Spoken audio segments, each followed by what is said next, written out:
in acrimonious Washington. During the same week that President Trump was signing long-sought criminal justice reform legislation that Kushner helped shepherd through Congress by building a liberal-conservative coalition, his wife Ivanka Trump, assistant to her father, saw final approval of a bid she championed to help women worldwide. Passage of the Women's Entrepreneurship and Economic Empowerment Act came Friday in the House and was overshadowed by the fight over border wall fencing, but was a major victory for Trump, who spent hours lobbying for it on Capitol Hill, personally nudging those on the fence to support the plan to steer U.S. foreign aid to programs promoting women and women-owned businesses. In the end, the WE Act passed with support from both Democrats and Republicans in both chambers last week, giving the president a second major bipartisan victory and providing a potential model for his agenda in the upcoming divided Congress and break congressional gridlock. The president plans to sign the legislation soon. "Another legislative priority of mine just passed the Senate, the WE Act," tweeted Arkansas Republican Senator John Boozman. He added, "It will help elevate and empower women in the global economy. Thanks to Senator Cardin, our colleagues, as well as the advocacy of Ivanka Trump, others who helped me champion this bill. We did it." Like her husband's work on justice reform, Middle East peace, and other key issues, Ivanka Trump has been busy with her own portfolio of Trump agenda items such as job creation and empowering women. She recently joined the vice president at the inauguration of the new Mexican president and had a role at the G20 meeting in Argentina.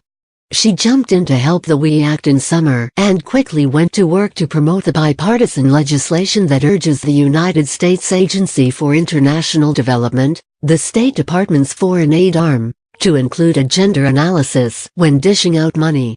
A Heritage Foundation report said that when women are given the types of economic opportunity and support that men have, economic freedom follows. Ensuring women's empowerment globally is core to POTUS's national security strategy. Women are one of the greatest under-tapped resources for accelerating global economic growth, ensuring stability, peace, Ivanka Trump tweeted. Associates said that even while she was spending hours as the president's job czar, she worked to push the WE Act, meeting with lawmakers and outside groups to build support.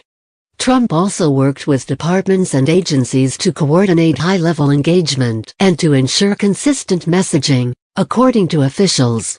Final passage was not a lock, because some conservative groups oppose the gender analysis language. But associates said Trump worked to convince lawmakers that the legislation would be a huge benefit to especially poor women in countries USAID operates in. For example, she worked with bill skeptic Utah Republican Senator Mike Lee to lift his hold on the bill, and also with administration critic, New Jersey Democratic Senator Bob Menendez, to clear the path for consideration and passage. In her campaign, she met with 8 key senators and held roundtables to rally support. After one meeting in which she brought along her daughter, Arabella, South Carolina Republican Senator Lindsey Graham tweeted, "I appreciate all Ivanka is doing to improve the plight of women in the developing world." She also worked closely with Gail Smith, the former USAID head who now runs the One Campaign, an international group, and CARE-head Michelle Nunn to coordinate outside group support for the legislation. Boozman boosted Trump during the effort, tweeting, "Thanks again Ivanka Trump for supporting the bipartisan WE Act Women's Entrepreneurship Economic Empowerment Act, working with us to build a broad coalition behind this